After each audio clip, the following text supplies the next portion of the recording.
Great. Hello, everybody, and thank you for joining us today. This is the first in the newest season of Rivers. Rivers um, is a joint initiative of the Canadian Music Center and the Canadian League of Composers, and seeks to answer some burning questions that composers or people working with new music might have about the industry, and is focused on a lot on practicalities more than on um, sort of artistic concerns. So um, we're happy to be in. This is the third year, I think we're doing this now. Yeah, the third year of of this partnership, and all of the talks remain up on the CMC YouTube page. If you want to take a look at some of the previous stuff, please go there. Um, and One of the things if we're thinking about contemporary music, Canadian music in Canada is to acknowledge that the CMC, the CLC, our offices are located on traditional territories where music making has been happening for thousands of years.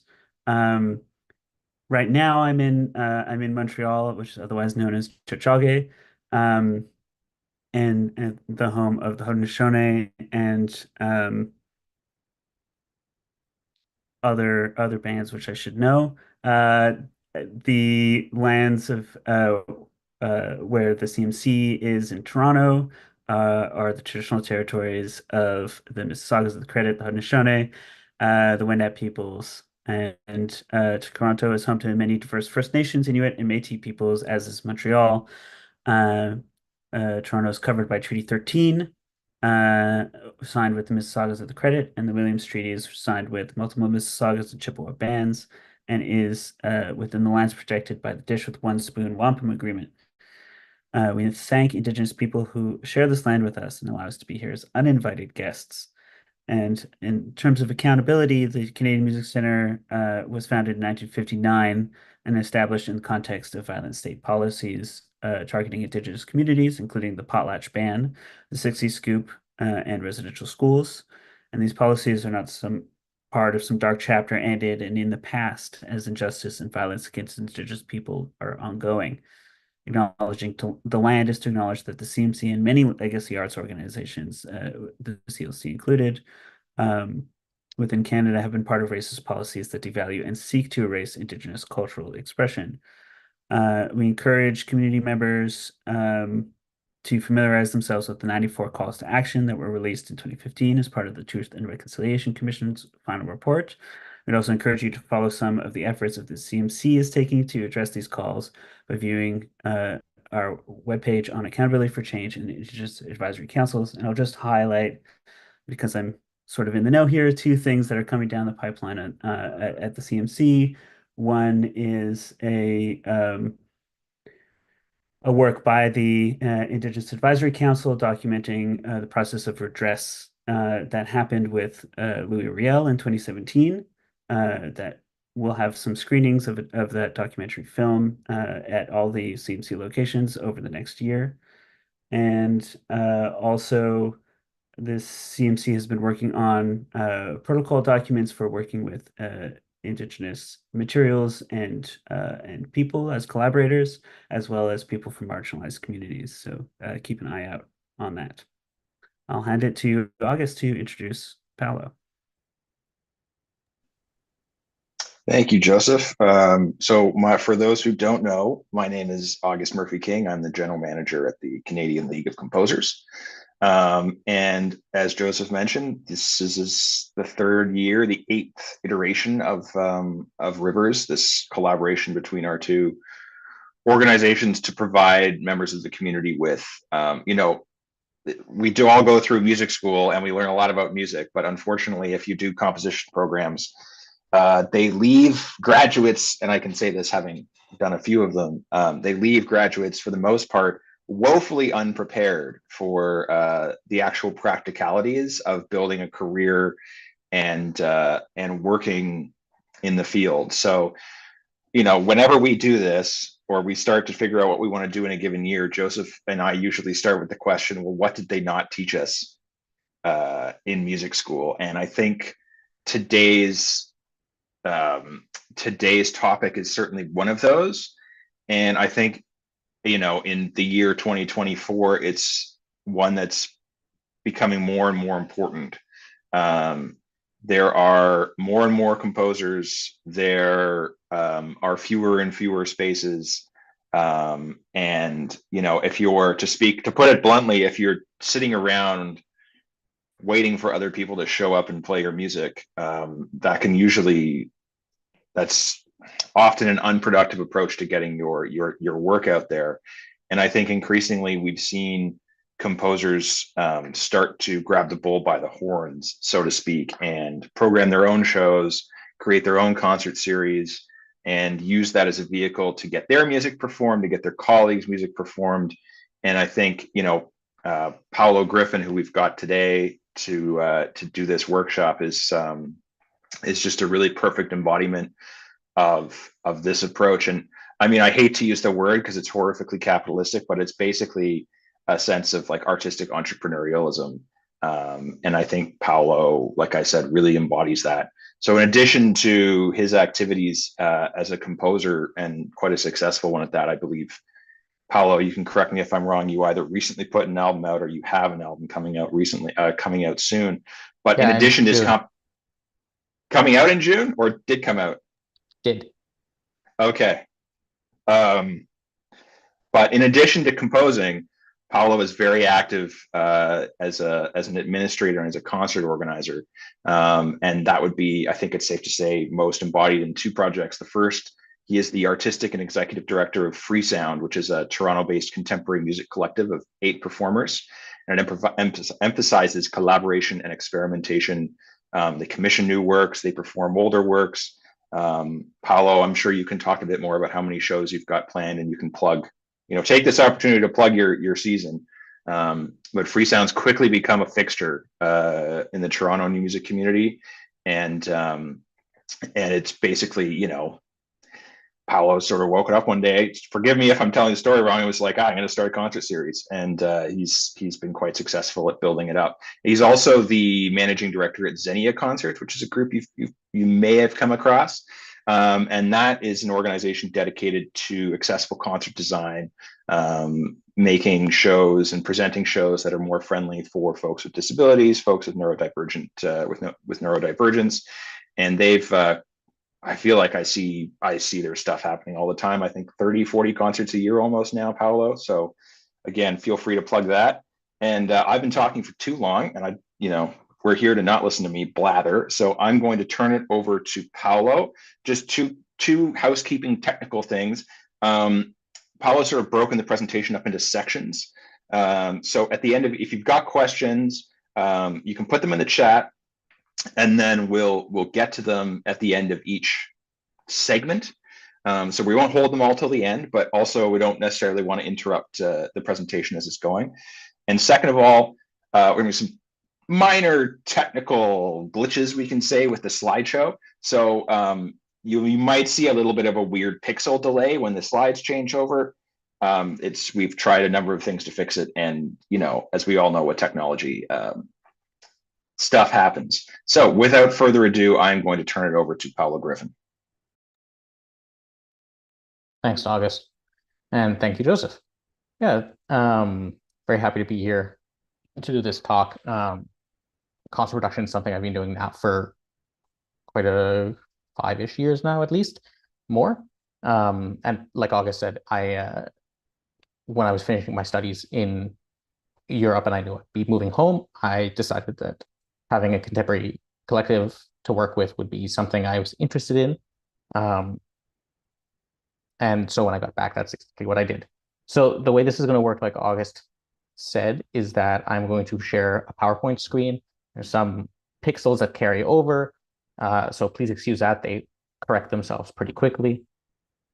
And I think there are about 5-ish sections to this talk. And at the end of each section, clearly there'll be a opportunity for questions, and I'll give a pause. but we'll move right along because there's a good amount of material to go over, and we have just around an hour or so. So I'm just going to share my screen.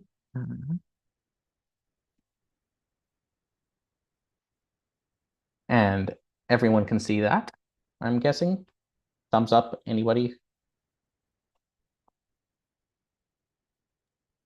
Yeah, looks good.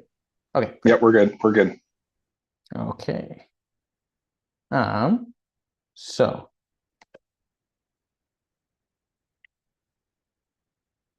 great. Yeah, about me. So I am a composer, a curator, an arts administrator. I studied in the Netherlands 2014 to 18, and while I was there, the ethos of do it yourself was and still is pretty strong from what I understand. Um, I helped organize a number of events while I was there of my own stuff, of music by other composers at the conservatory I was at, and visiting composers. And I've been, heavily involved in production work and helping out with this kind of thing.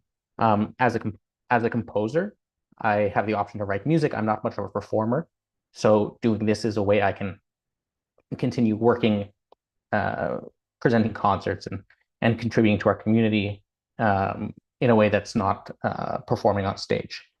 Since 2018, I've been working with Freesound, and since November 2019, so it's coming up on 5 years this year, I've been with Xenia Concerts, and I was with them through the pandemic as we were online, and then as we transitioned back to in-person events. So we started out doing, like 10 to 15 shows a year, and I think now we're up to over 30 shows a year with just Xenia Concerts and my wonderful team of colleagues there.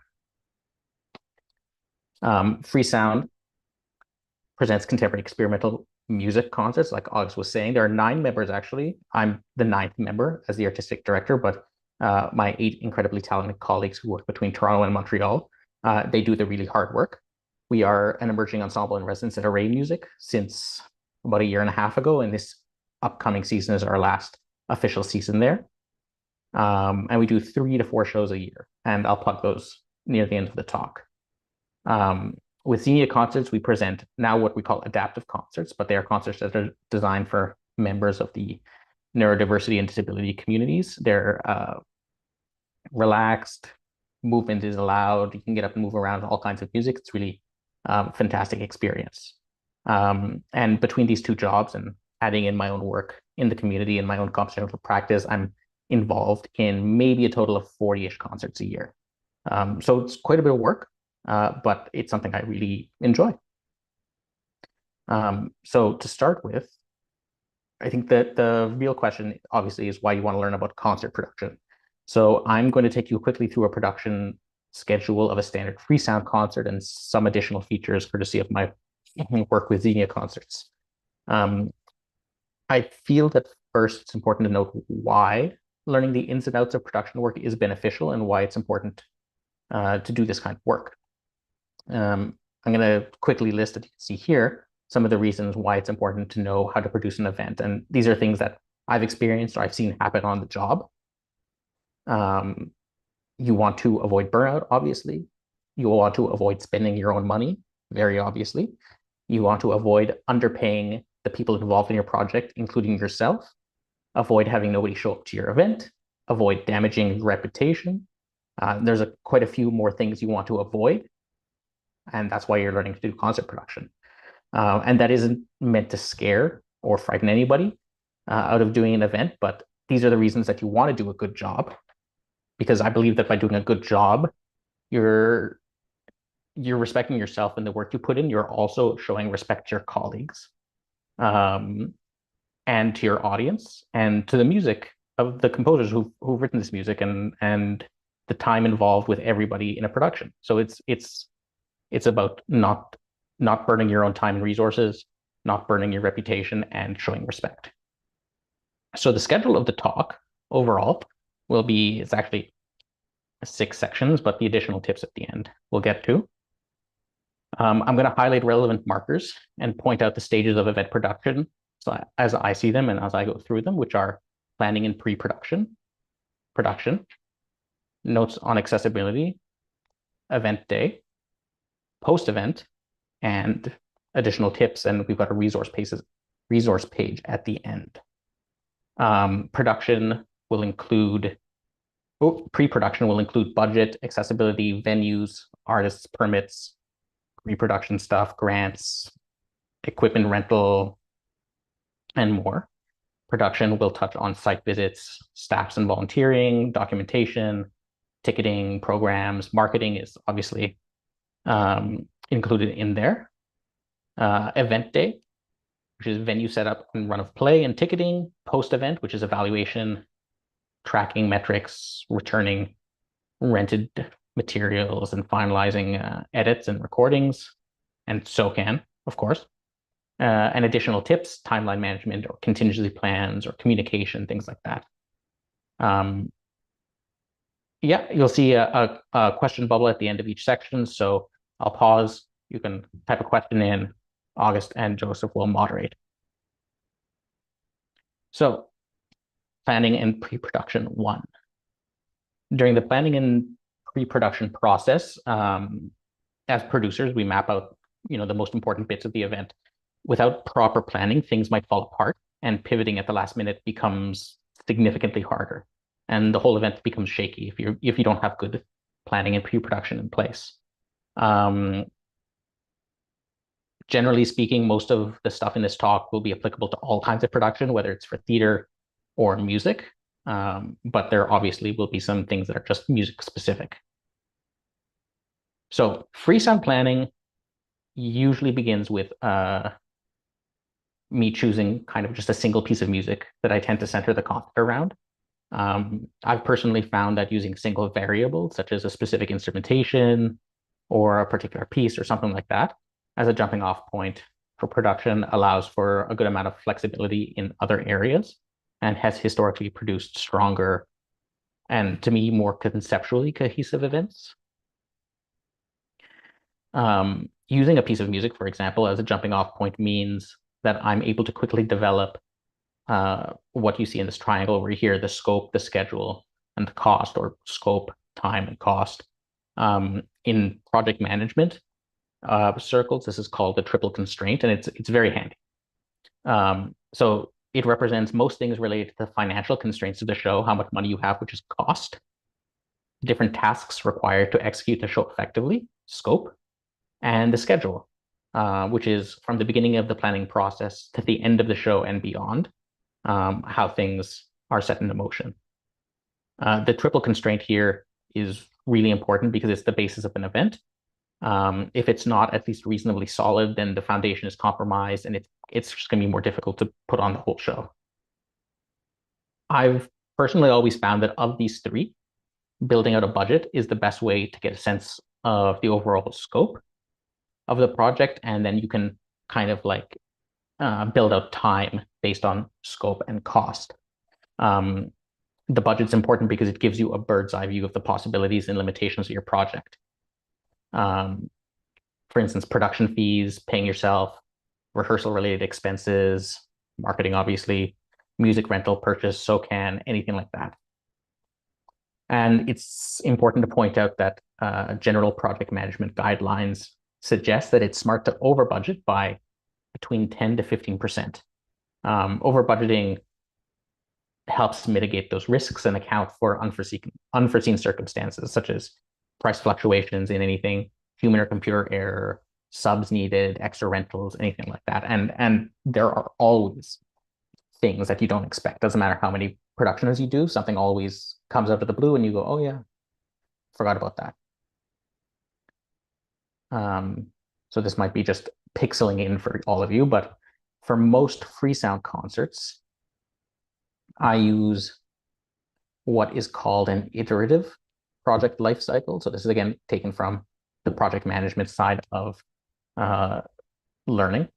The iterative project life cycle is exactly what it sounds like. It's an approach that encourages a refinement and enhancement through stages of a project. And it works very well for concert production because most concerts, though the small details might be different, ultimately consist of the same backbone and internal structures. The approach also acknowledges the requirements and solutions can evolve as the project unfolds. So in this graphic, you'll see 1, 2, 3, 4, 5, 6. Each of those circles is itself a concert. Iteration one, you go from kind of the design to the development. The testing would be the concert itself, and then you take stock of what you did and move on. The iterative project cycle produces production through the stages of planning and design, which is the triple constraint, development, testing, review, and adjustment based on the feedback you've gathered, observations of your event, and review of materials, which is very important. The review and adjustment period is like super necessary, I found through my work, especially with Xenia concerts, but with Freesound as well. And then continued iterations. If you haven't done an awful job and people want to keep working with you, you can keep going. You can keep doing it again. You can. The only way to get good at something is just to keep repeating it.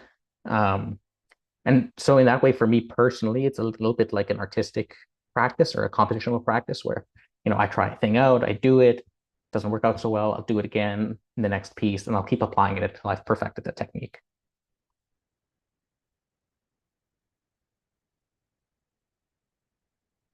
Apart from a budget, on the left here, you will see a list of some features of events to take into consideration.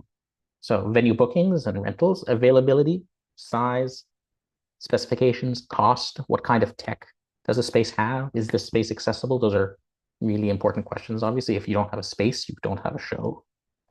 Rehearsal schedule, what is the availability of your musicians? Toronto is a busy city, so artists tend to get booked many months in advance. And also think about what kind of music you'll be presenting or you're programming and how much work your artists will need to put in before they can comfortably go on stage.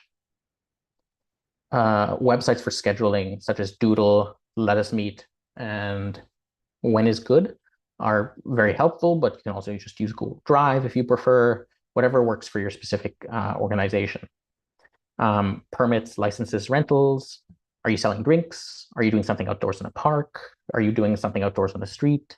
Things like that. City, your municipality, your province, your country might have different rules on what can happen when and how much money you need to pay to make that happen. So, pay attention to that. Union guidelines. Toronto musicians tend to follow TMA 149 fee schedules.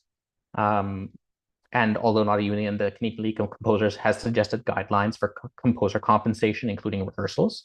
But these can always be negotiated with your performers and artists, and it's important to take this into consideration if your performers are paying union dues or HST or anything like that.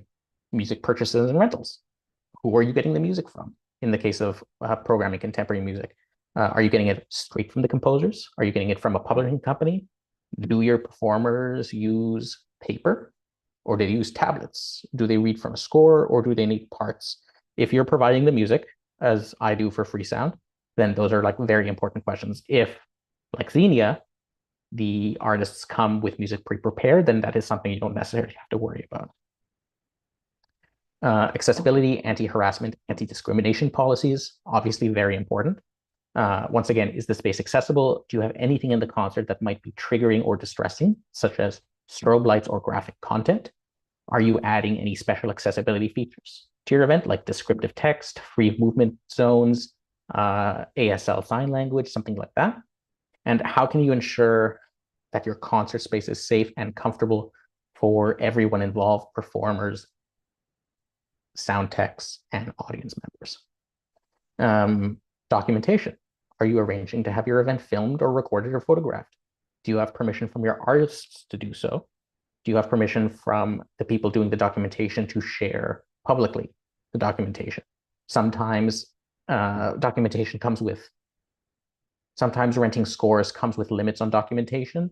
If you're renting from a publishing company, keep that in consideration. Always look at your budget, always update your budget, which is, continually, you're going to see the word budget throughout this whole show, and it's always the case. After every step, update your budget.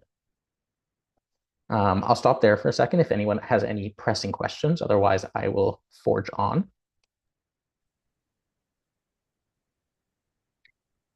just want to add potentially to the documentation piece that that if you're planning on streaming a concert, there may or may not be extra limitations on that. It's something we've been diving into at CMC. So be sure to look at SOCAN and Resound licenses for streaming, and also check with the publisher if there's if there's limitations on recording, there could very well be limitations on streaming as well. Yeah, a good example of that is definitely when we did with Freesound Gerard Griset's Vortex Temporum in June this past year, and the publisher specifies that no more than 3 minutes of the entire 45-minute piece can be live streamed or put on YouTube. We can record the whole thing only for archival, but the rest of it, if it's recorded, you can't do any more than 3 minutes. It can be any 3 minutes, but 3 minutes max.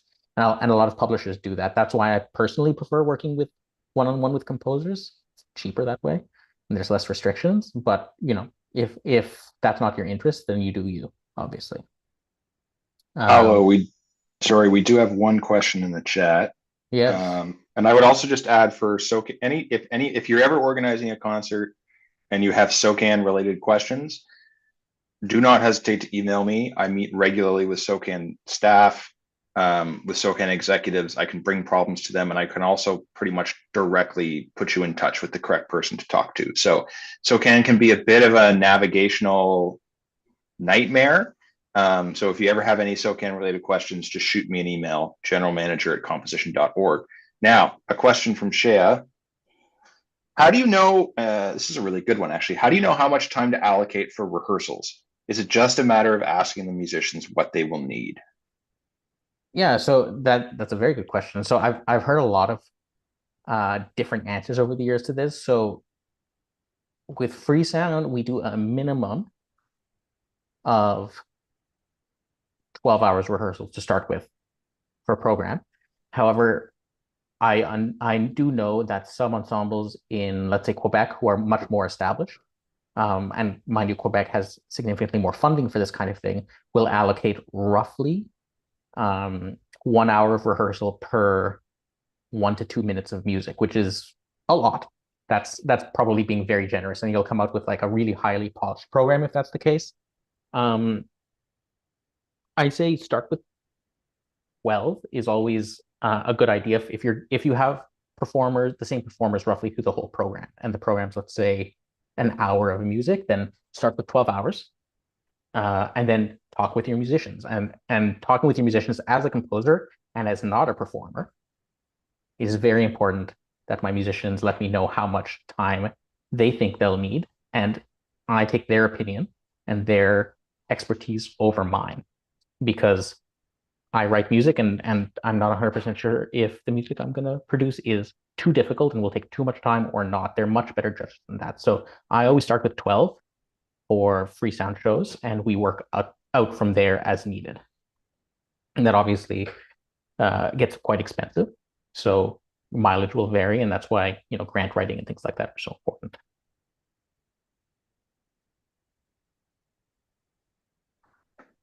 Anything else? No? I do not think so. Sorry. So I just want to jump in. Thank you for that. This is the same person that asked the question. I thought it'd be too noisy on my end. And this might come up later, but I'm just curious how much you come to the musicians with that you're wanting to work with.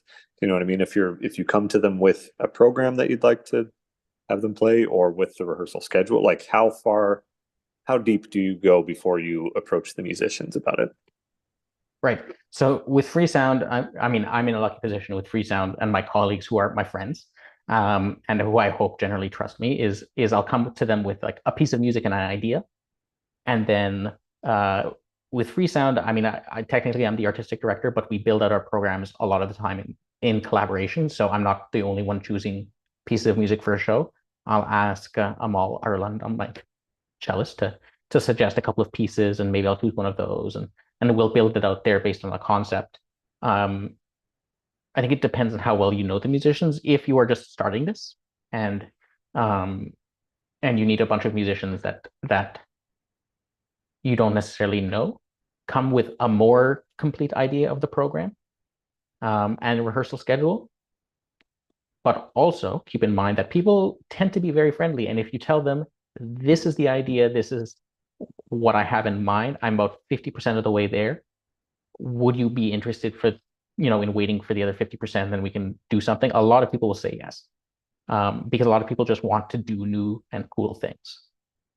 So again, it depends. But if you give people a heads up as to what stage of the process you're in, I think you'll be pleasantly surprised at how many people are willing to play ball. I don't know if that helps. That's great. Yeah, thank you very much. Okay, so we'll move into production. Come on. There we go. Once I've kind of got a lot of the pre-production stuff going and I have started making concrete plans, the first thing I like to do is set up a master planning document, which we do for Xenia and I've used for Freesound as well. We'll take a look at a sample master plan in a second. And the sample master plan gets shared to all the artists. But first, I want to highlight the importance of communication.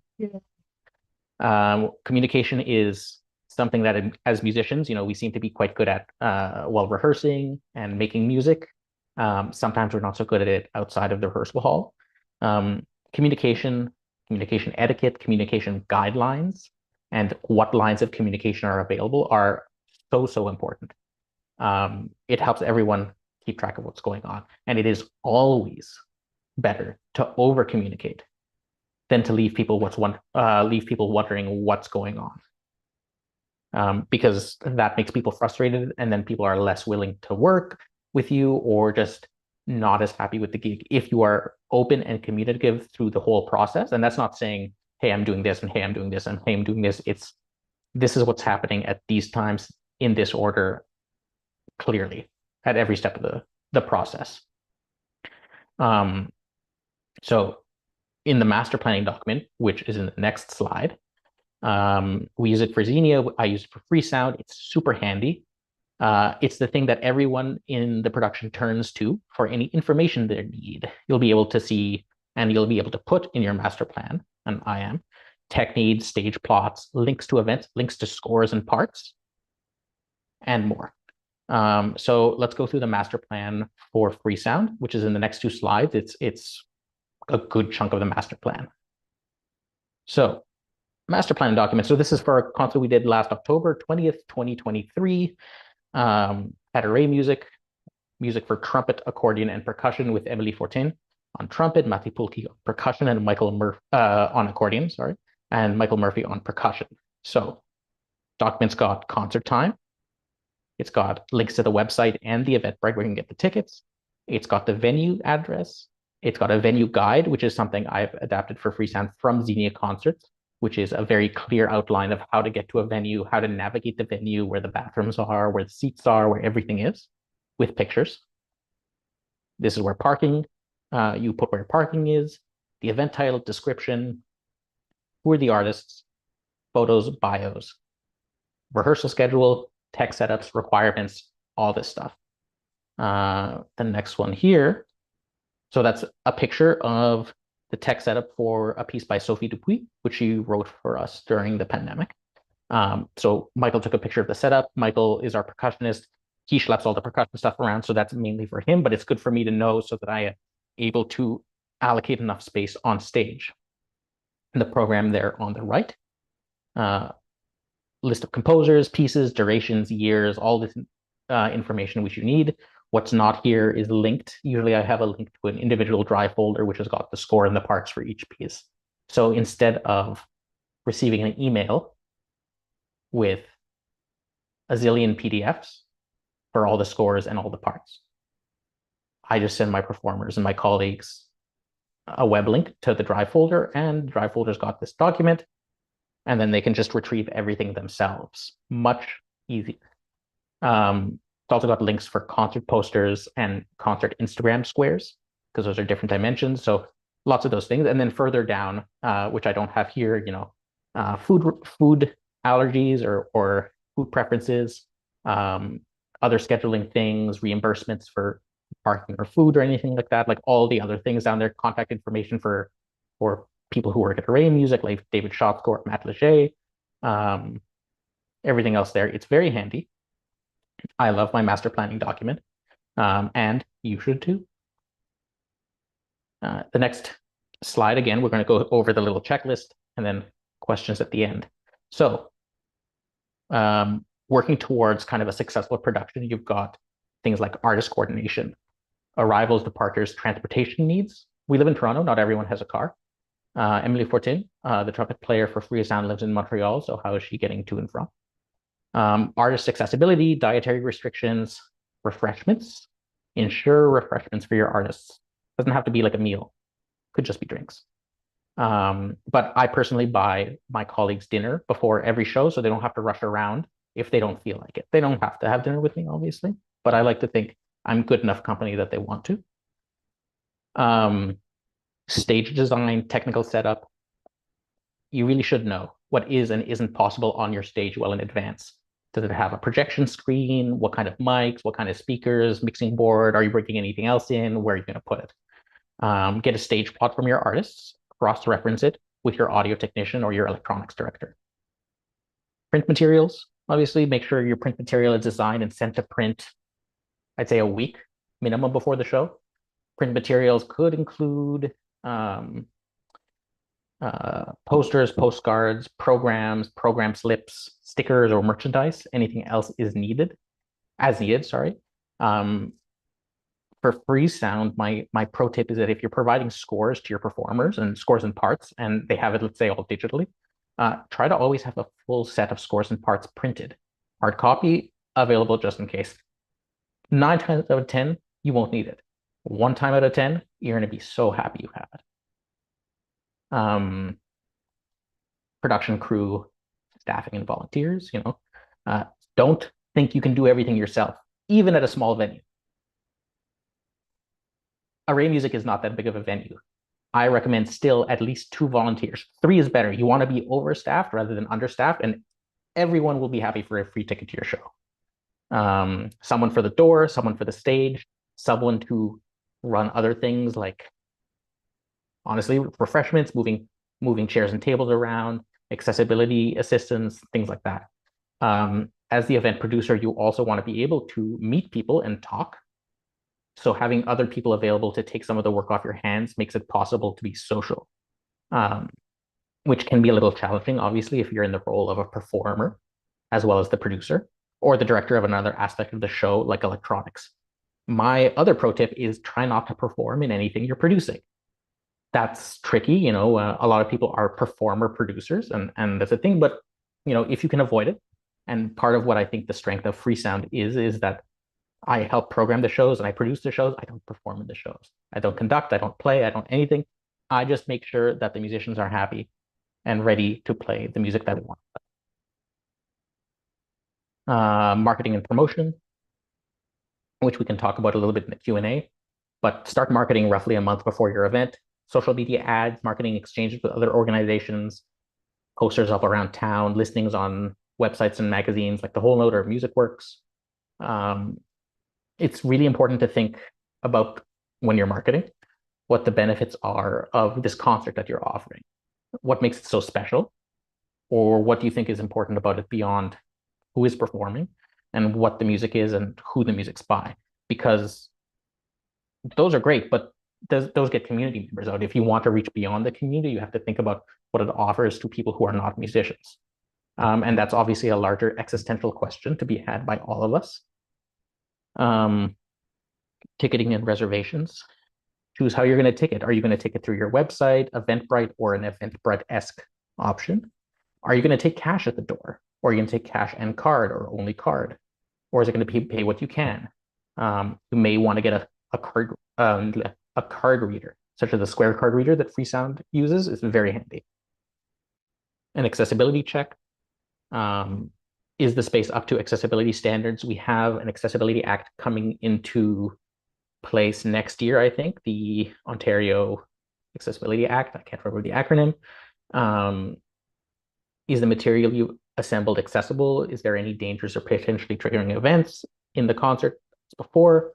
That's not to say you shouldn't put anything in this show like that. You know, if a composer wants to use strobe lights and they really feel strongly, you can. But it's important to know for yourself and especially for your audience and the artists to know what to expect. People generally can be responsible for themselves, but respectfully, you could just give them a heads up and update your budget. All right, that's end of section 2.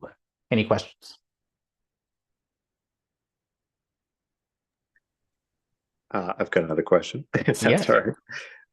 So for the print materials part, if the musicians do prefer digital and that isn't readily available, is it then your job as organizer to like scan the parts or scores, or is there some other solution to that? I mean that depends. You can ask the musicians what they prefer. Some people are happy to scan the parts and scores by themselves.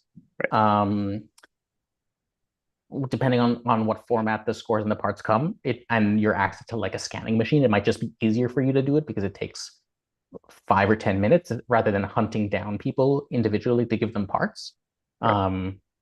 With Vortex Temporum, which is for 6 musicians, and the score itself was like 150 pages, and each part was about 10 pages. I did scan everything myself. It took me about 20 minutes total to scan everything, and an extra 10 to format everything. So it's surprisingly little time.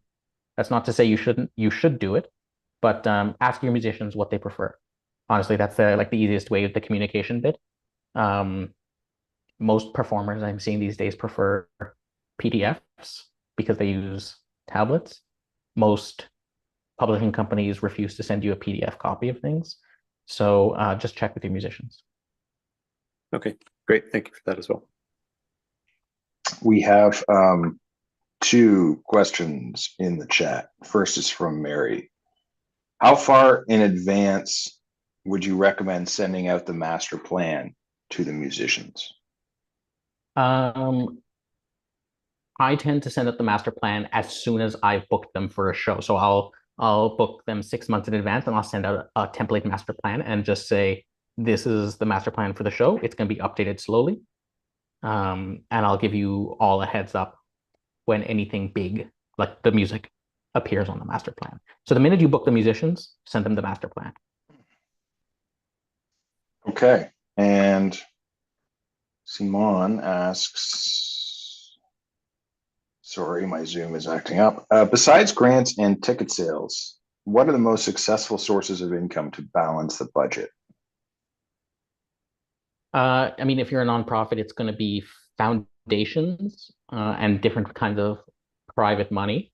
So depending on your, on your mission statement, your goal, the purpose of your organization, it's going to be obviously grants, like you said, but various foundations. And there's a lot. I mean, Toronto is at least here in Toronto, it's a big city, and there's a lot of foundations funding a lot of different things. Metcalf, JP Bickle. I'm just going over ones I just recently did with Dina Concerts, a bunch of things like that. So you can actually hunt down there, and there are a lot of there are a lot of websites who specialize in pointing you to foundations that will help fund you or might have interests that line up with what you want to do. So you can go find, like, Grant Advance, I believe, is one of them. So you can go hunt those down, comb through. Another option is looking at your colleagues and seeing where they get their funding and kind of expanding out from there. So, you'd look at, in Toronto, you'd look at New Music Concerts, you'd look at CLC, CMC, Continuum Ensemble, that kind of thing, see where they get their funding and spin it out from there. And that's, for me, like, it takes a lot of grant writing to get even one successful answer. So it's just kind of like a game of perseverance. Yeah, I would also vouch just those Grant Connect or Grant Advance things. Usually you have to pay for them, but you can just pay for like a month. And then you can do all your research, collect all your information in your own, and then you can use that to work off of. Yeah, exactly. Another question from Amani. What are the most important? I'm sure this is a big one. Um, but what are the most important aspects of an accessibility check for concert venues, and how do you implement them into your concert production? Um, Good question. So actually, the next two slides are on accessibility, so we might get to that. But essentially, at the very minimum, are people able to get into the building and the concert space? That's like just number one. You know, if with Freesound, we do have a couple of people who use mobility devices. Array Music is a little awkwardly laid out, but they do have an elevator into the space. The So for death me, trap that's kind of elevator. the most, but it's still an elevator and it works, right? And you can True. put three people in there. So um, if people with mobility devices or wheelchairs can get into your space, that's like for me the minimum standard. Um, if they can navigate to a bathroom, obviously as well.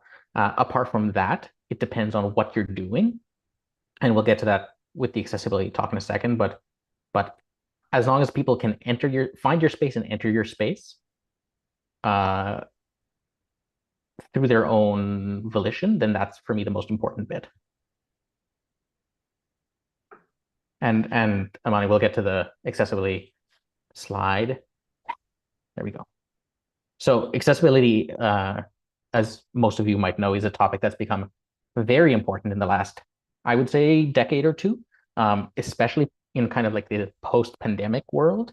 Arts councils, private companies, banks, foundations, they're all interested in knowing what kind of accessibility features you have, your building has, your event or organization implements. This doesn't mean that you necessarily need to plan for every possible disability or exceptionality, because that's not really possible. It just means that you need to work to make sure that the needs of anyone coming into your event are met in a way that they'd like them to be met. So that means establishing a baseline, which I think is what kind of we were talking about. So accessibility statements can be tricky things because you've got such a wide umbrella. They can include or not include several things, but generally speaking, an accessibility statement includes a commitment to accessibility for people with disabilities, information about measures taken by your organization to ensure accessibility, references to applicable laws or guidelines or policies, and contact information in case somebody from the community needs to contact you to make a request. If you don't own the venue you're working at, your venue or partner organization might have some of these available on their website or with them, so check with them. With Xenia Concerts, we specialize in delivering these accessible concerts, which we call adaptive concerts. And we try to plan for as many as possible, but we don't plan for every single one because it's simply not possible. It's so much work and everybody is different.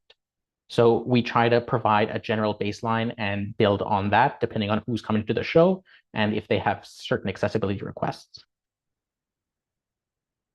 Sorry here. So this is a list of some of the features of the Xenia concert. We've got wheelchair accessible venue. We've got a venue guide and program that is accessible. So it's got pictures. It's easy to follow if you're accessing online. I believe it's got alt text. We do fidget toys. No flashing lights, usually. Flexible seating. So it's not like church seating where it's just pews. It's, the movable chairs. You can move them around, make space for wheelchairs or walkers or canes. Opportunities for movement within the concerts. We do a visual schedule, which is just a PowerPoint on the side showing you which piece you're at. At some of them, we do ASL interpretation, and we usually have low light or quiet zones because some of our spaces use fluorescent lighting, and some of the lighting is too bright. So, we just have a zone somewhere that people or kids or whoever can go and chill out a little bit. As you can see there, we also have therapy dogs, which I don't think is in that list. And the therapy dogs have been quite popular, I think.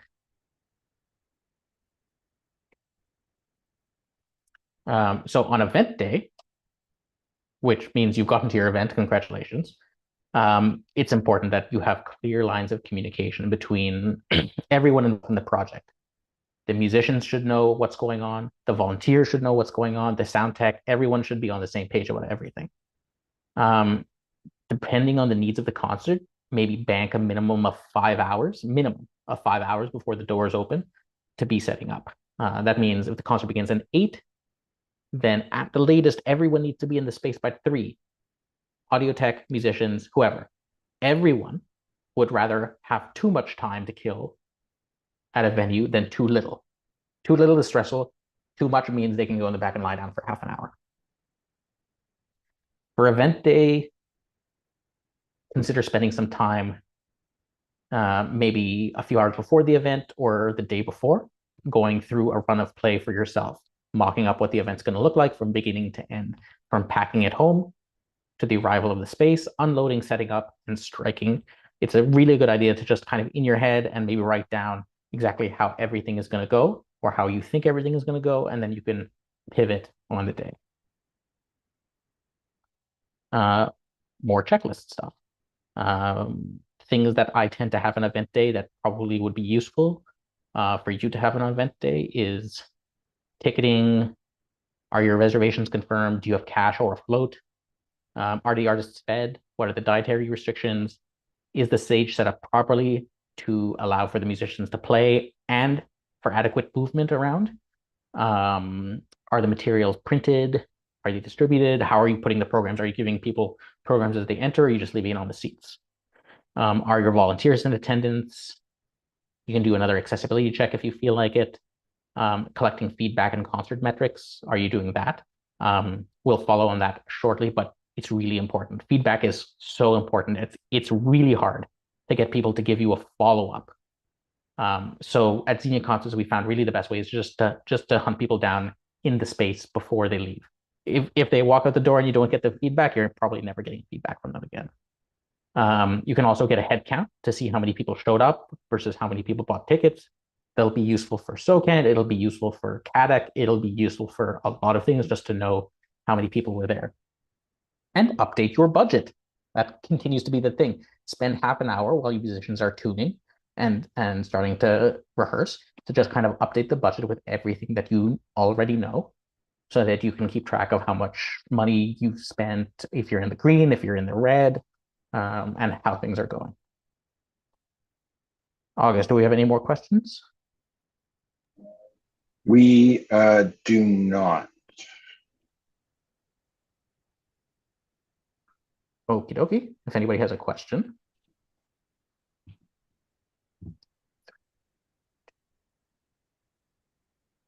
All right, I'm going to move on. Post-event. So once the event happens, you're sitting there, you listen to the concert. Great, it's done. Post-event work is really important. It lets you take stock of the event you just ran. If we're talking about the iterative project cycle that we talked about at the beginning of the talk, then it's kind of in the review phase. It gives you a chance to reach out to people. It gives you a chance to talk to people, and including your musicians and your sound techs, and get feedback. And it helps you complete, obviously, your grant reports if you have funding. Be a good guest is one of those post-event rules. Always remember to clean up the space you were working in. At Array Music, we always try to make sure that everything is put away, that you wouldn't have known there was just a concert by the time we leave. Don't give the hardworking venue staff more cleaning work to do than they already have. Remember to remove food, garbage, programs, chairs, stands, wires back to their original position, lighting back to its original position, remove any enthusiastic fans trickling back out of the space before you leave. You want to be asked back to the space, or at the very least, you want them to say, oh yeah, absolutely, come in for another show. You don't want to be ejected from the space forever, and you don't want a bad reputation. This is a small community. Reputation gets around very quickly. You can count your final take of how much money you made, and I tend to divide it up into how much I made online, what I got at the door in cash, and what I got in card, and that just helps me adjust marketing tactics or how I do things. You can record your show metrics. We have a Google Docs for both Xenia and Freesound where I just keep all the metrics. You compile your feedback. If you want, you can send thank you emails. Definitely post a thank you social media post with some pictures or some recording of the show. compile all your collected material from a previous step or each of the previous steps. If it's more than just you working, you can do a post-event debrief with either the musicians, like I do with Freesound, and we'll talk about the show, or with the production team of who you're working with, and continue to update your budget. I'll probably just keep going because we're almost at the end, and then we'll open it up to more questions. So, things to remember. This is probably my most important bit. Bender, being God isn't easy. If you do too much, people get dependent on you. And if you do nothing, they lose hope. You have to use a light touch, like a safecracker or a pickpocket. Or a guy who burns down a bar for the insurance money. Yes, if you make it look like an electrical thing. When you do things right, people won't be sure you've done anything at all. Don't burn down your venue, but it's correct. As a producer, you want people to enjoy the show. You want people to arrive comfortably, hang out, listen to some music, and leave comfortably. If you do everything correctly, people will just assume that they've been to another concert or another good concert. If you do things wrong, people start noticing what's going wrong. So when you do things right, people won't be sure you've done anything at all, is kind of like my golden rule over the last 5 years. Other things to remember. Remember SOCAN. If you are programming other composers, those composers need their royalties. That's super important. Remember to treat your performers and composer colleagues with respect, and you'll be treated with respect most of the time.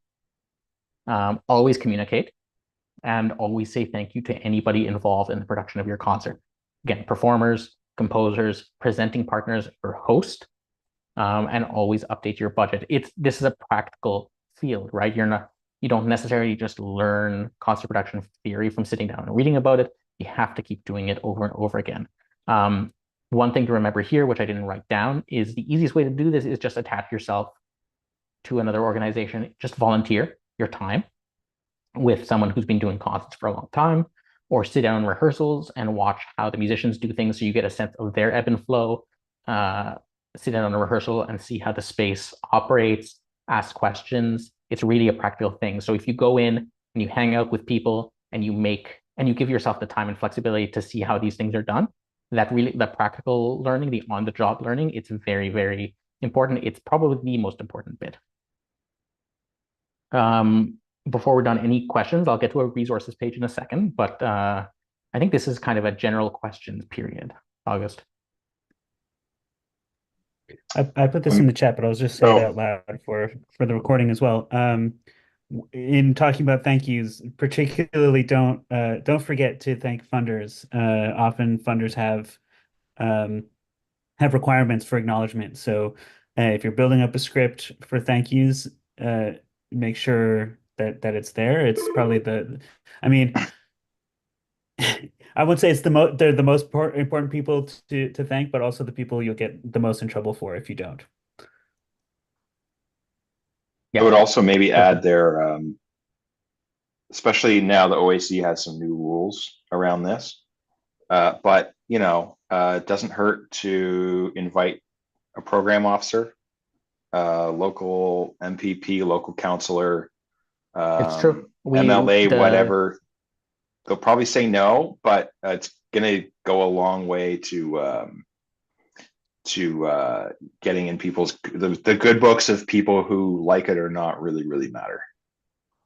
Or at least have someone advocating for what you do. With Xenia concerts, our TAC officer comes to one show a year roughly, and she's wonderful and she's very enthusiastic about our work. But being at a Xenia concert where you see the adaptations, because I can talk about all these adaptations that we do and you can hear about it, but when you come to our show and experience it, that's when you get the real sense of it. So our TAC officer coming to our show is very important because they come and they see, actually, this is what they're doing. This is what the TAC's money is going. This is where its money is going. And it helps them more effectively advocate for both the TAC and for our organization. Yeah. I think we had another question. Joseph, do we have another question? Shay has his hand up. Oh, Shay. okay. Sorry. Yeah, sorry. The Zoom thing as always. awkward. But I sort of have the unfortunate capitalism question to ask Yeah. you now.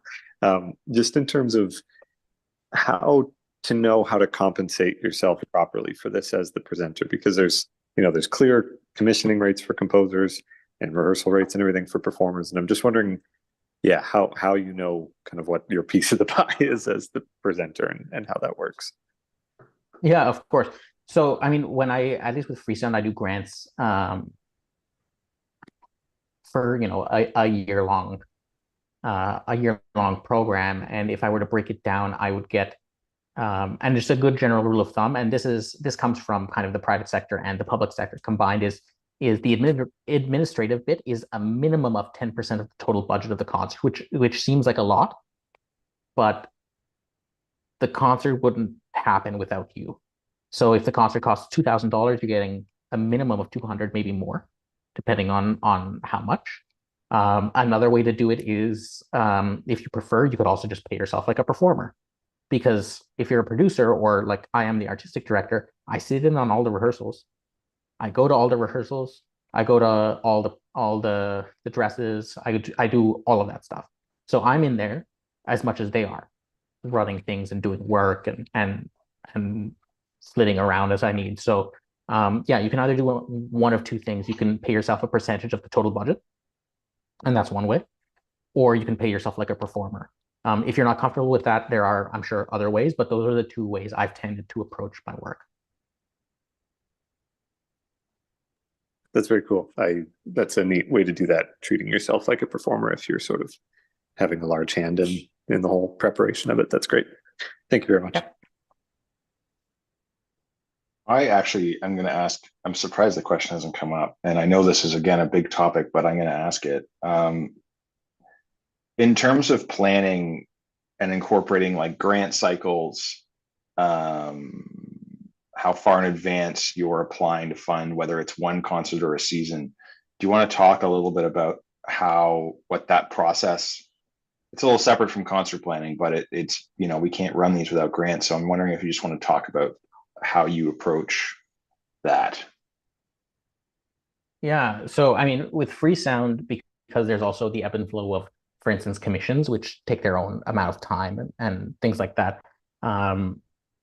I try to plan ahead or start thinking ahead like 2 years. So we have our season happening now, and I've already got most of next season planned out in my head, which means, most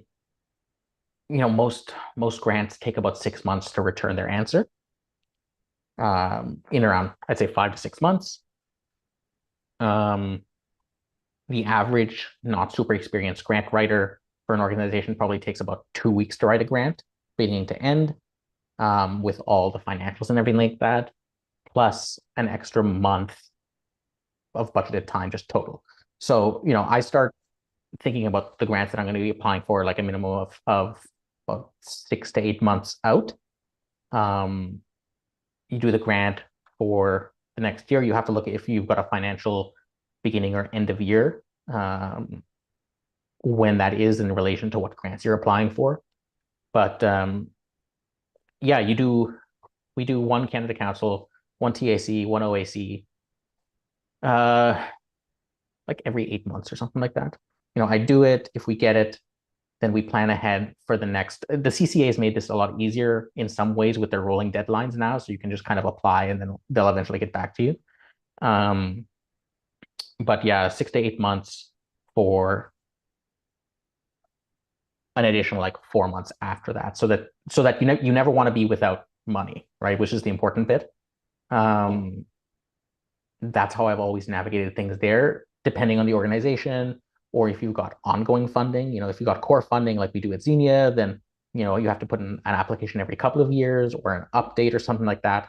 I tend to have personally a spreadsheet on my Google Drive of the grants, when they're due, when the report is due, things like that.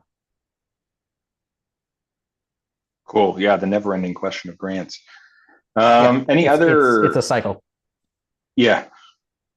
Any other questions? You can drop them in the chat or raise your digital hand. Amani. Oh. Hi. Um, yeah, I first of all loved the presentation and pretty much answered the majority of my questions. The one thing that I wanted to ask is how has your approach to concert management and concert production changed from like the first time that you put on your own concert to now having like your experienced sheets and organizational systems? I used to be significantly more controlling of every single bit of the event. Um, I used to do everything.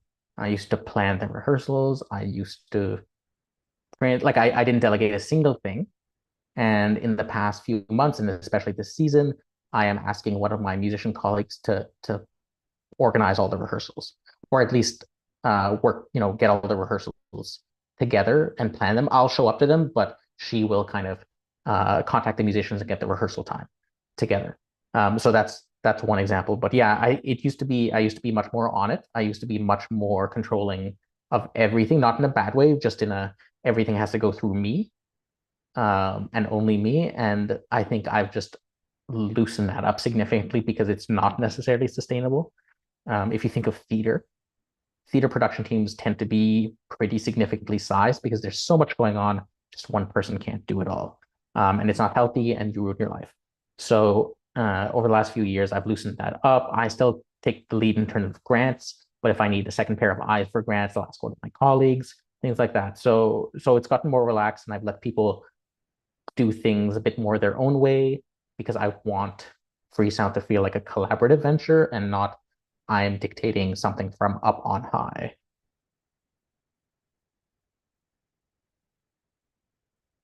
I don't know if that answers your question, Amani. Oh yes, perfect. Yeah, thank you. Um, if there's no more questions at the moment, I'll just show the resource page before we get to the end. So for me, this is a really important resource page. Obviously, you have the CLC and the CMC. Well, the CLC is on here. CMC by default should be on everybody's radar. The organization in Toronto called Generator has a fantastic artist producer resource. It's really, really fantastic. It's got a lot of information on every part of the artistic production process. You can take classes or download PDFs or something at the Institute for Financial Literacy. Very helpful to do your taxes. Project Management Institute. I did a project management course last year, courtesy of my work at Xenia Concerts. I'll be continuing with that. It's very helpful. Project management, obviously, it'll help you get a job in the private sector if you want that. It's also very good because these are all projects. Every concert we do is a project. Every show we do is a project. So learning how to organize those is very handy. Special occasion permit information with the Ontario government. They have an Ontario government page for that. CLC TMA 149. Non-members can't necessarily get their hands on the website on the fee schedule, but ask one of your performer colleagues because everyone's got a PDF floating around. And if you get that, you can find out what union rates are. Canada Council, Inclusive Design Research Center at OCAD, very handy for people interested in adaptive and inclusive concerts, and some resources on land acknowledgements. So that's kind of what I have in my favorites bar all the time, and I'll navigate through those as needed. And that's pretty much it. Thank you for attending my talk. If you need me, you can reach out to me by email. I'm also on Facebook, LinkedIn, Instagram, various websites, my own compositional practice, Freesound, and Xenia Concerts. I'm around, always happy to talk, always happy to have a call or a coffee. I live in Toronto, so if you're in Toronto or the GTA, just reach out. Otherwise, just give me a call or give me a message. And thank you, August and Joseph, and thank you, CLC and CMC, for having me for this talk. Awesome. Yeah. Thanks, Paolo. Thanks everyone for coming. Paolo, do you think you might be able to either send me would you be okay with sharing that PowerPoint around? Yeah, I'll send you a PDF copy of it and you can disseminate it to everybody. Okay, great. So either Joseph and I will send that to everyone who came today. Thank you everyone for showing up. And a reminder, this will be recorded for reference. It's going to sit on YouTube. And if you ever have any questions, don't hesitate to reach out to myself or Joseph, or if you have other topics you would like us to cover in these workshops. We want to make sure we are as responsive as possible to everyone's needs. And I think with that, Joseph, do you have anything to add before we? Yeah, I'll add that the next one will be the presenter will be the Artist Health Network in Toronto, and we'll be talking about accessing health resources as an artist and navigating this complicated, lovely public healthcare system that we have. So definitely stay tuned for that. We'll have an announcement shortly. Good. Thank you for remembering that, Joseph. Yeah. All right. Great. Well, on that note, thank you all. Have a good rest of your So long, folks. a good rest of your Thursday. That's the day. Okay.